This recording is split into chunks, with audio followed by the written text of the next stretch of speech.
దేవుని ప్రియమైన బిడ్డలారా, ప్రభువైన యేసుక్రీస్తు వారి నామంలో మీ అందరికీ నా హృదయపూర్వకమైన వందనాలు చెల్లిస్తున్నాను. ప్రియ బిడ్డలారా, ప్రతిరోజు ఇదే సమయానికి ఇదే ఛానల్లో ఈ ఆదరణ అనే కార్యక్రమాన్ని తప్పనిసరిగా వీక్షించండి. ఈరోజు దేవుని ప్రేమ కోసం కొద్ది మాటలు మనం ధ్యానం చేయబోతున్నాం.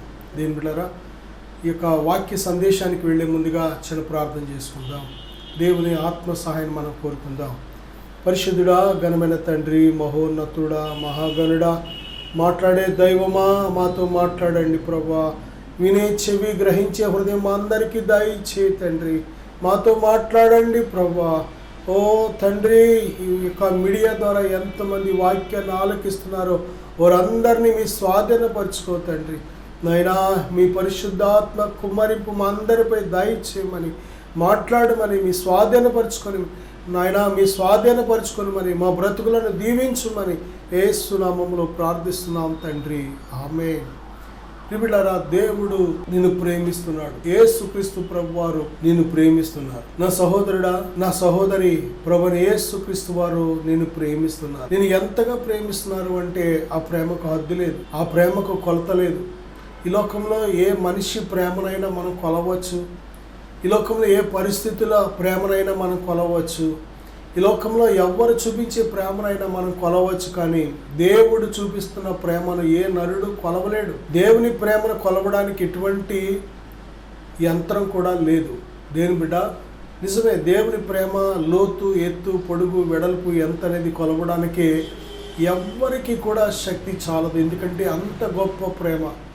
దేవుని ప్రేమ ఎంత శక్తివంతమైనదంటే, ప్రియబిడ్డ, ఆ ప్రేమ కోసం దేవుడు నీ కోసం ఏది చేయడానికైనా దేవుడు సిద్ధంగా ఉన్నాడు. తన ప్రాణాన్ని సైతము ఇవ్వడానికి వెనుకాడలేదంటే, దేవుని బిడ్డ, నిన్ను రక్షించడం కోసం, నీ పాపాన్ని కడగడం కోసం తన ప్రాణాన్ని వెలగా చెల్లిస్తేనే కానీ, తన రక్తము సిలువలో చిందిస్తేనే కానీ నీ పాపము పోదని తెలిసి ఆయన తన ప్రాణాన్ని ఇవ్వడానికే డిసైడ్ అయ్యాడు. అంటే ఆలోచన చేయండి, దేవుడు ఎంత ప్రేమ నీ పట్ల కలిగి ఉన్నాడో, ఎంత గొప్ప ప్రేమను నీ పట్ల కలిగి ఉన్నాడో, ఎంత కనికరము, ఎంత వాత్సల్యత నీ పట్ల కలిగి ఉన్నాడో.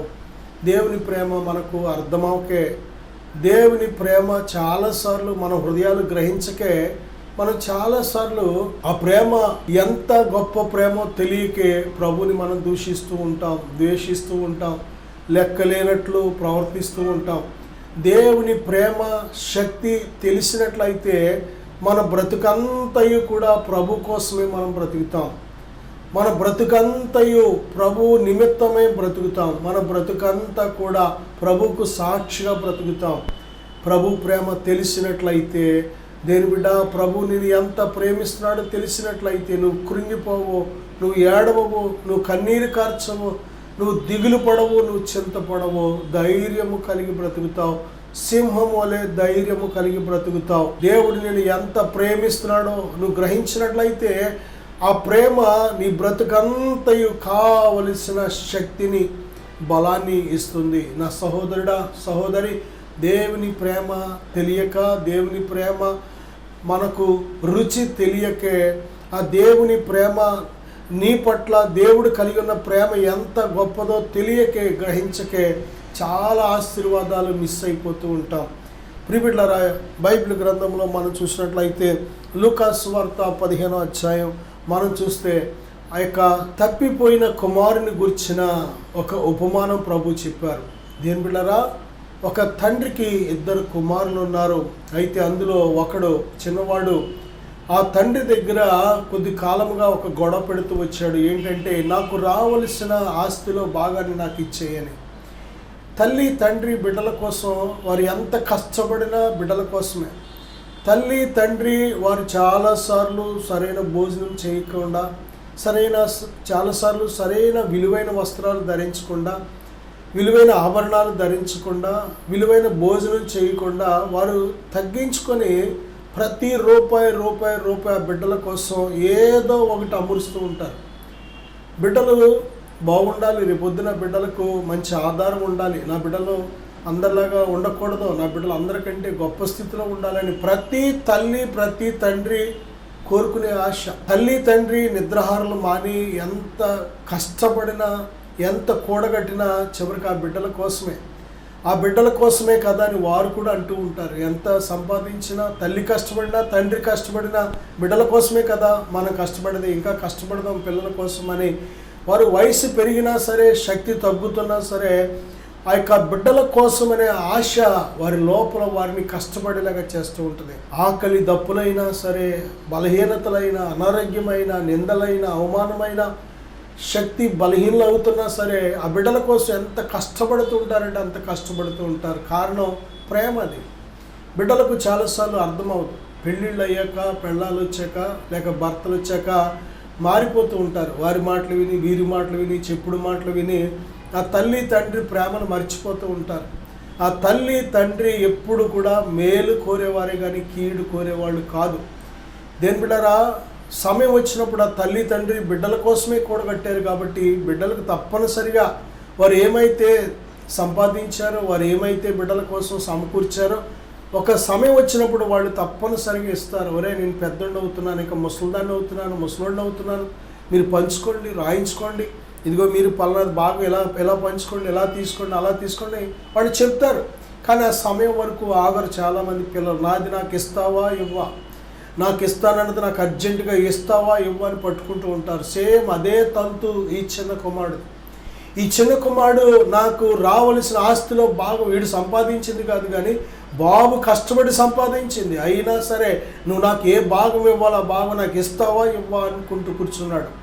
ఆ తండ్రి చాలాసార్లు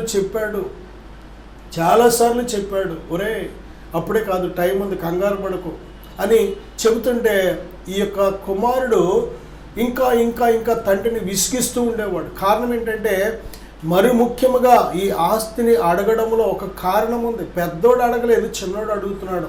కారణం ఏంటంటే వాడి యొక్క ప్రవర్తన తప్పుదారి పట్టింది, వాడి బుద్ధి వంకర బుద్ధి అయింది, వాడు చెప్పుడు మాటలు వింటున్నాడు వాడు. కాబట్టి వాడి వ్యసనాలు, వాడి స్నేహితులు, వాడు చేసే పనులు తండ్రికి ఇష్టం లేదు. చాలాసార్లు ఆ తండ్రి చూసి మందలించాడు, గద్దించాడు, బుద్ధి చెప్పాడు. ప్రిబిడ ఏంట్రా ఈ స్నేహితులేంటి, ఈ టైం వరకు నువ్వు ఎక్కడున్నావు ఏంటి, మందు తాగావా, నోరు వాసన వస్తుంది ఏంటి, ఇలాంటి చెడు పనులు ఎందుకు చేస్తున్నావు అని ఆ తండ్రి ఎప్పుడైతే గద్దించడం ప్రారంభించాడో ఇంకా వాడికి ఇంట్లో ఇష్టం లేదు. వేరుండ గోరువాడు స్వేచ్ఛానుపరుడని బైబిల్ చెప్తుంది. వేరుగా ఉండడానికి కోరుకునే ఆడైనా మగైనా సరే తల్లిదండ్రులకు దూరంగా ఉండాలని కోరుకునేవాడు, లేక భర్తకు దూరంగా ఉండాలనే భార్యకు దూరంగా ఉండాలనే భర్త, లేకపోతే పిల్లలకు దూరంగా ఉండాలనే తల్లి తండ్రి, అత్తకు దూరంగా ఉండాలనే కోడలకు దూరంగా ఉండాలనే అత్త. ఇదంతా కూడా వేరు ఉండాలి అనే ఆశ, ఆలోచన, కోరిక ఎవరికి పడుతుందంటే వారు స్వేచ్ఛగా బ్రతకాలని, వారికి నచ్చినట్టు జీవించాలి, నచ్చినట్టు ప్రవర్తించాలి, నచ్చినట్టు తినాలి, నచ్చినట్టు కట్టుకోవాలి, నచ్చినట్టు వారు జీవించడానికి, వారికి నచ్చినట్టు జీవించడానికి ఇంట్లో ఎవరైనా ఉంటే వారికి అడ్డులు కనుక వెంటనే ఈ స్టోరీ మొదలెడుతూ ఉంటారు. నేను వేరుకి వెళ్ళిపోతాను, నేను ఇక్కడ ఉండలేను, నాకు ఇక్కడ ఆ ఇబ్బంది ఈ ఇబ్బంది.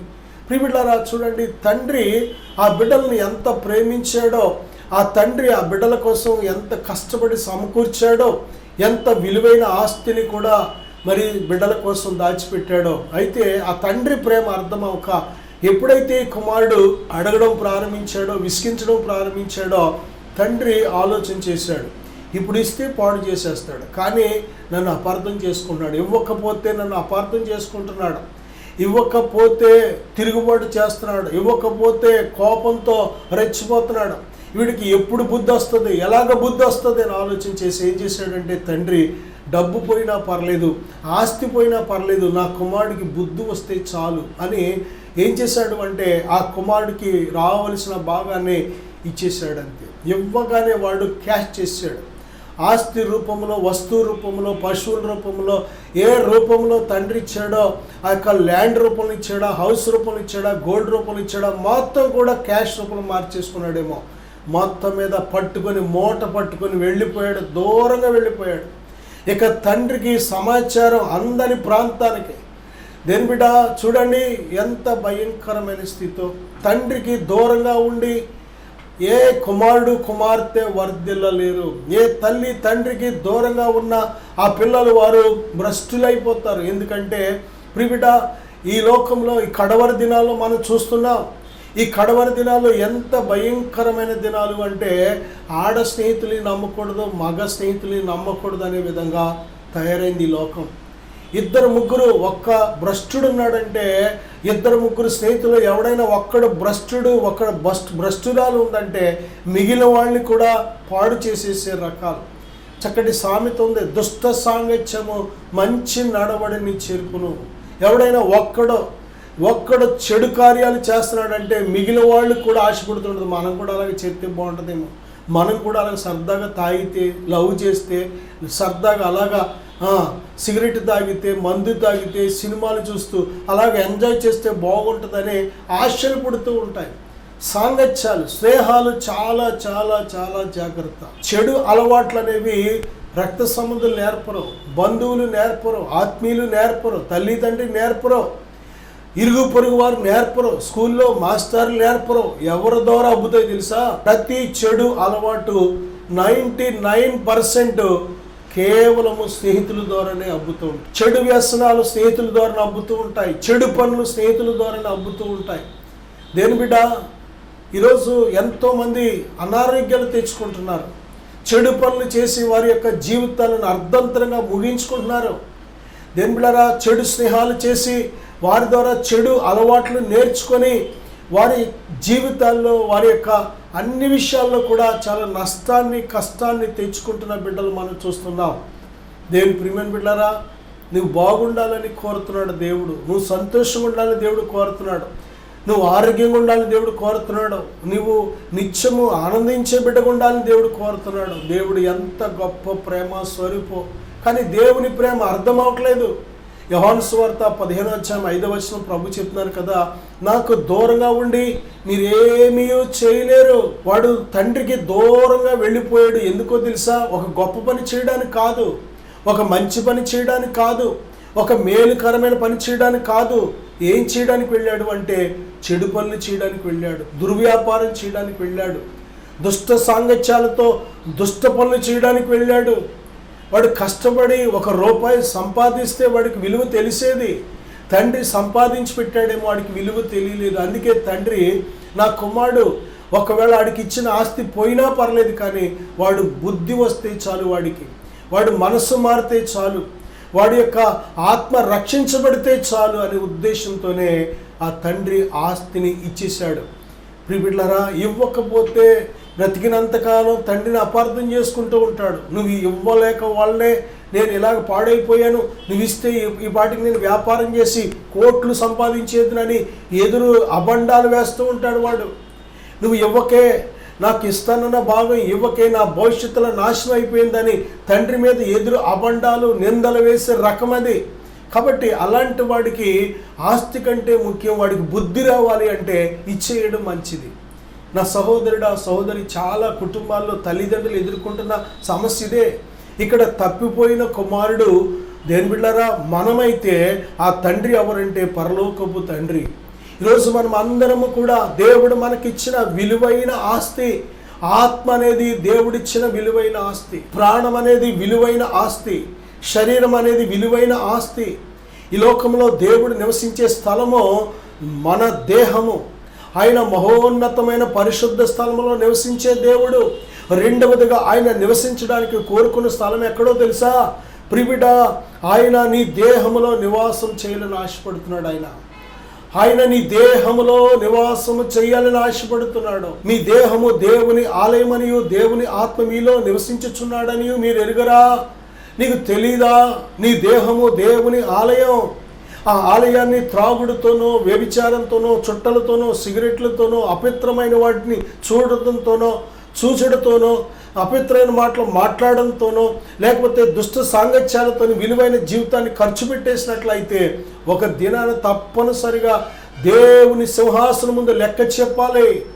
నా సహోదరుడా, ఇప్పుడు ఒకవేళ నీకు ఏళాకోళంగా ఉండొచ్చు, ఇప్పుడు ఎగతాళిగా ఉండవచ్చు, ఇప్పుడు లెక్కలేనితనంగా ఉండవచ్చు, ఇప్పుడు నువ్వెవడవరా నాకు చెప్పేది అనుకోవచ్చేమో. కానీ ఒకరోజు ఒక ఆయన అడుగుతాడు నిన్ను. ఒకరోజు నీకు దేహం ఇచ్చిన ఆయన, నీకు ప్రాణం ఇచ్చిన ఆయన, నీకు ఆత్మ ఇచ్చిన ఆయన, ఇచ్చిన ఆయన అడుగుతాడు ఒక దినాన, నీకు ఎలాగిచ్చాను, నువ్వు ఎలాగిస్తున్నావు నాకని. ప్రభువైన యేసుక్రీస్తు వారు సిలువలో పలికిన ఒక మాట, చివరి మాట, తండ్రి ఇదిగో నా ఆత్మని నీకు అప్పగిస్తున్నాను. దేవుడు నీకు ఎలాంటి ఆత్మనిచ్చాడో ఆత్మని ఎలాగ అప్పగిస్తున్నావు? ఆత్మను బురదలో ముంచి రకరకాల మరకలు అంటించుకొని నీ ఇష్టానుసారంగా జీవించి ఆత్మను అప్పగిస్తే సిగ్గుపడతావు. ఒక రోజున సిగ్గుపడతావు. నా సహోదరుడా, ఆ న్యాయాధిపతి ముందు, ఆ సింహాసనం ముందు, ఆ తీర్పు దినమందు నిలబడగలవా? ప్రియబిడ్డ, తప్పిపోయిన కుమారుడు ఇవేమీ ఆలోచన చేయలేదు. ఒక దినాన ఈ డబ్బు శాశ్వతము కాదు, ఈ డబ్బు అయిపోతే మళ్ళీ ఏంటి నా పరిస్థితి? నన్ను సృజించిన నా తండ్రికి నేను ఏమి సమాధానం చెప్పాలి? ఆ రోజున మళ్ళీ ఇంటికి వెళితే తండ్రి ముందు నిలబడి నేను ఎలాగ తలెత్తుకోవాలి అనే ఆలోచన వాడికి లేదు. ఇక తండ్రితో మనకి సంబంధం లేదు. ఈ లోకమే స్థిరము, ఈ లోకమే శాశ్వతం, ఇప్పుడే ఎంజాయ్ చేద్దాం, ఇప్పుడే తిందాం, సంతోషంగా ఉందాం, ఇప్పుడే ఫుల్ ఎంజాయ్ చేద్దాం అనే ఆలోచన తప్ప ఇది శాశ్వతమైన జీవితం కాదు. మనము కొంతసేపు కనబడి అంతలో మాయమైపోతాం. ఈ శరీరం మనతో రాదు, మన క్రియలు మన వెంట వస్తాయి. మన ఆత్మ దేవుని రాజ్యం వెళ్ళాలి అంటే, ఆ నిత్యత్వంలో మనం ఉండాలి అంటే మన క్రియలు ఈ లోకంలో నేడు అనబడే సమయం ఉన్నప్పుడే సరి చేసుకోవాలి. నా సహోదరుడా, నా సహోదరి, దేవుడు నీతో మాట్లాడుతున్నాడు. ఓ నా ప్రియమైన బిడ్డలారా, దేవుడు నిన్ను ప్రేమిస్తున్నాడు. తల్లి కంటే ఎక్కువగా నిన్ను ప్రేమిస్తున్నాడు. ఈ లోక సంబంధమైన తండ్రి కంటే ఎక్కువగా నిన్ను ప్రేమిస్తున్నాడు. నీ ప్రాణ స్నేహితురాల కంటే దేవుడు నిన్ను ఎక్కువ ప్రేమిస్తున్నాడు. ఓ నా ప్రియ చెల్లి, ఓ నా ప్రియ తమ్ముడు, నీ జీవితాన్ని సరిచేసుకో. పాపం ఉంటే విడిచిపెట్టే, నీ దేహాన్ని చెరుపుదాన్ని విడిచిపెట్టే, నీ ఆత్మను నరకానికి తీసుకువెళ్ళే ఆ పాపిష్టి పనులు విడిచిపెట్టే.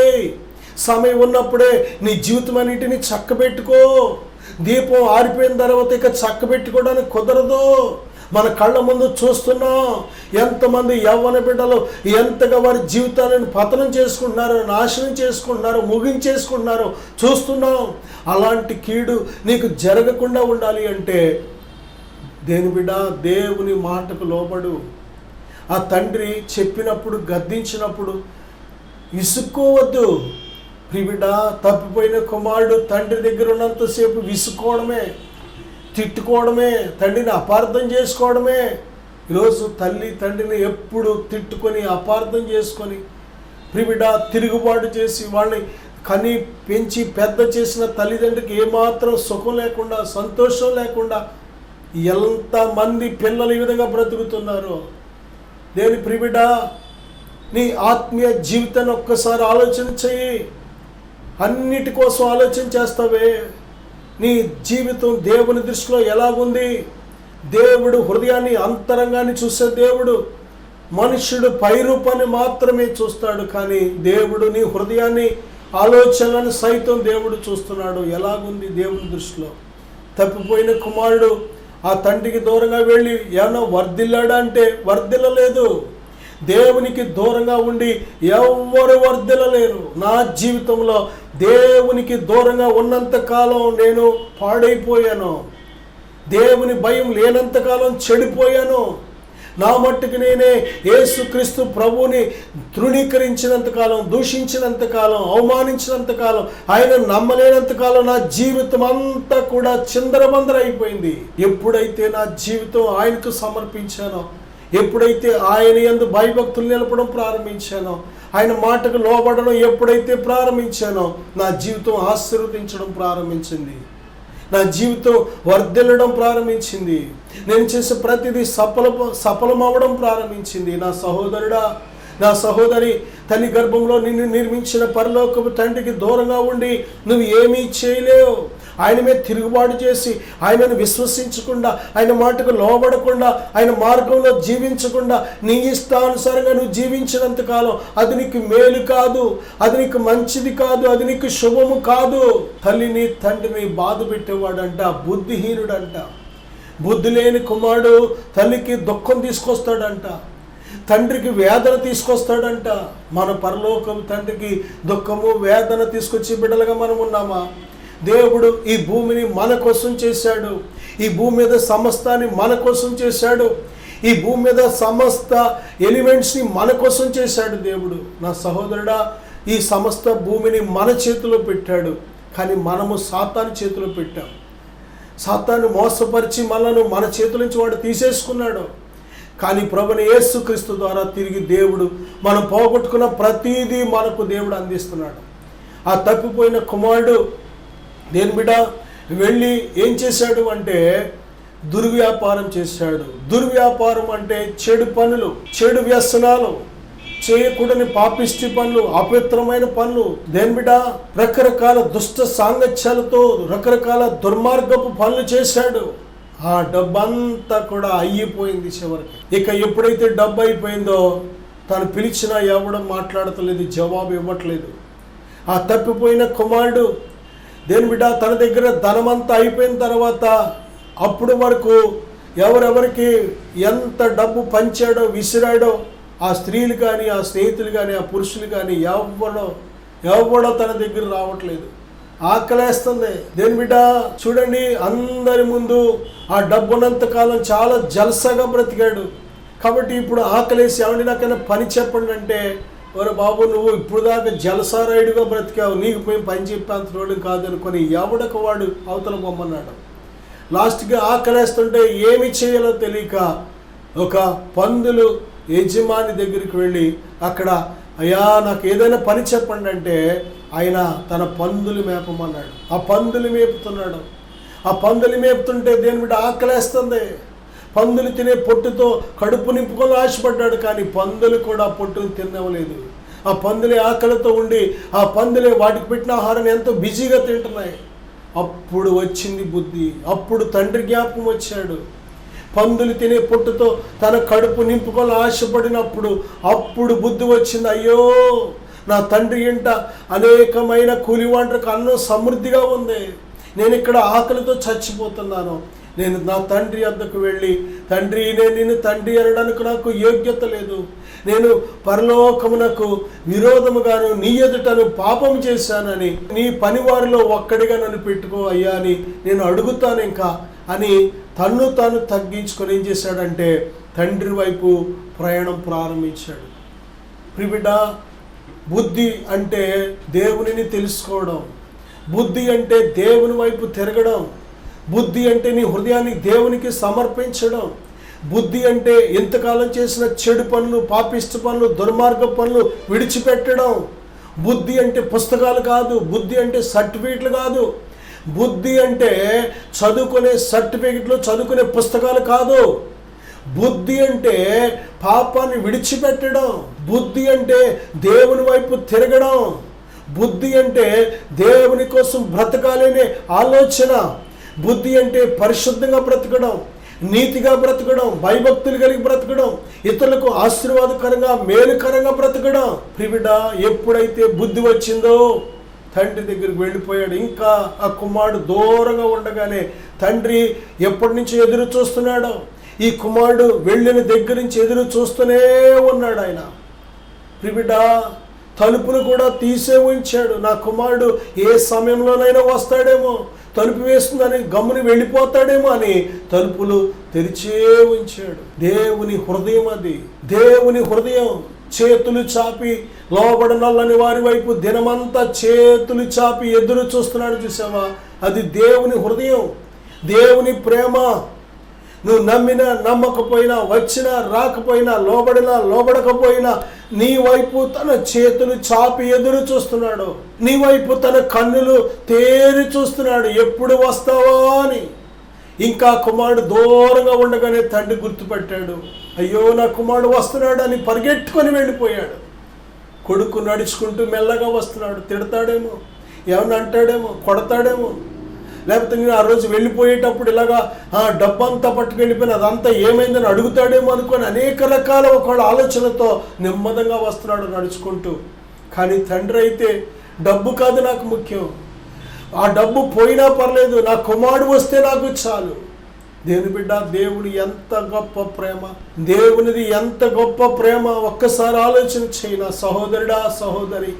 దేవుడు నిన్ను శాశ్వతమైన ప్రేమతో ప్రేమిస్తున్నాడు. దేవుడు నిన్ను శాశ్వతమైన ప్రేమతో ప్రేమిస్తున్నాడు. విడువక నీ ఎడల ఆయా కృప చూపించాలని ఆశపడుతున్నాడు దేవుడు. ప్రియబిడ్డ, ఆ కుమారుడు ఎప్పుడైతే పరిగెత్తుకొని ఆ తండ్రి దగ్గరికి, ఆ తండ్రి కుమారుడి దగ్గరికి వెళ్ళాడో, ఆ తండ్రి కుమారుడి దగ్గరికి పరిగెత్తుకొని ఎప్పుడైతే వెళ్ళాడో ఏం చేశాడో తెలుసా? మెడ మీద పడి ముద్దు పెట్టుకున్నాడు, కౌగిలించుకున్నాడు ఆ తండ్రి. ఎంత గొప్ప ప్రేమ, ఎంత గొప్ప ప్రేమ, దేవుని ప్రేమ. ఆయన నీ వైపు చూస్తున్నాడు. నువ్వు ఎప్పుడు వస్తావా అని ఎదురు చూస్తున్నాడు. తండ్రి అని ఎప్పుడు పిలుస్తావా అని ఆశతో చూస్తున్నాడు. దేని బిడ్డ, ఈ లోకం అంతా నువ్వు అనుభవించిన లోకంలో ఏమీ లేదు. వ్యర్థమైన వాటిని, అబద్ధమైన వాటిని నువ్వు ఎంతకాలం ప్రేమించినా అది అబద్ధము, అది వ్యర్థం. అది విడిచిపెట్టే, వ్యర్థమైన వాటిని విడిచిపెట్టే, అబద్ధమైన వాటిని విడిచిపెట్టే, నిన్ను రక్షించలేని వాటిని విడిచిపెట్టే, నీ పాపము కడగలేని వాటిని విడిచిపెట్టే. సజీవుడైన దేవుడు నీ వైపు చేతులు చాపి ఎదురు చూస్తున్నాడు. ప్రియబిడ్డ, ఏ దుష్ట సాంగత్యాలు నేను ఎంతకాలం పాడు చేసినాయో ఆ సాంగత్యాలు విడిచిపెట్టే, ఆ చెడు అలవాట్లు విడిచిపెట్టే, ఆ చెడు మాటలు విడిచిపెట్టే, ఆ చెడు చూపులు విడిచిపెట్టే, ఆ చెడు పనులు విడిచిపెట్టే. బ్రతికిన కొద్ది కాలమైన నీతిమంతుడిగా బ్రతుకు, నీతిమంతురాలుగా బ్రతుకు. బ్రతికిన కొద్ది కాలమైన దేవుని కోసం బ్రతుకు. బ్రతికిన కొద్ది కాలమైన దేవునికి సాక్షిగా బ్రతుకు. బ్రతికిన కొద్ది కాలమైన దేవుని కోసం బ్రతుకు. ఎవరి కోసం బ్రతికినా, వేటి కోసం బ్రతికినా వ్యర్థమైపోతుంది నీ జీవితం. జాగ్రత్త. దేవుని ప్రియమైన బిడ్డలారా, ఆ తప్పిపోయిన కుమారుడు ఇంటికి వచ్చినప్పుడు, దూరంగా ఉన్నప్పుడే ఆ తండ్రి పరిగెత్తుకొని వెళ్ళే కుమారుడిని కౌగిలించుకొని ఏం చేశాడో తెలుసా? ఆ కుమారుడికి ప్రశస్తమైన వస్త్రాలు కట్టాడు. ఈ వస్త్రం దేనికి సాదృశ్యం అంటే, దేని బిడ్డ, ఈ వెళ్ళేటప్పుడు ఈ కుమారుడు మంచి వస్త్రాలతోనే వెళ్ళాడు. కానీ అక్కడికి వెళ్ళిన తర్వాత వాడు చేసిన పాపిష్టి పనులు బట్టి, తర్వాత లాస్ట్లో తనకు కలిగిన ఇబ్బందిని బట్టి ఎక్కడ పడుకోవడానికి ఒక దుప్పటి లేదు, వాడికి ఒక మంచం లేదు, ఒక ఇల్లు లేదు, రోడ్ల మీద మట్టి అయిపోయినాయి, బట్టలన్నీ కూడా దుమ్ము అయిపోయినాయి, బురద అంటుకుపోయింది. ఆ పందులు మేపాడేమో ఇంకా అయిపోయింది ఆడు వస్త్రాలు. కాబట్టి ముందుగా ఈ వస్త్రాలు తీసేసి ప్రశస్తమైన వస్త్రాలు వీడికి కట్టమన్నాడు తండ్రి. ఎంత ప్రేమ! ప్రియబిడ్డ, నిజమే, మన క్రియలను బట్టి మనం అపవిత్రం అయిపోయాం. మన ప్రవర్తనలో తేడాను బట్టి అపవిత్రం అయిపోయాం. మన అవిధేయతను బట్టి, మన భక్తిహీనతను బట్టి, మన అవిశ్వాసాన్ని బట్టి భ్రష్టులమైపోయాం. కాబట్టి మన పాత జీవితాన్ని తీసివేసేసి దేవుడు నూతనమైన, ప్రశస్తమైన పరిశుద్ధత అనే వస్త్రం, నీతి అనే వస్త్రం, సంతోషం అనే వస్త్రం దేవుడు మనకు దయచేస్తున్నాడు. అంతేకాదు ఆ తండ్రి ఏం చేశాడో తెలుసా? ప్రియబిడ్డ, చెప్పులు త్వరగా కొత్త చెప్పులు ఉన్నాయంట.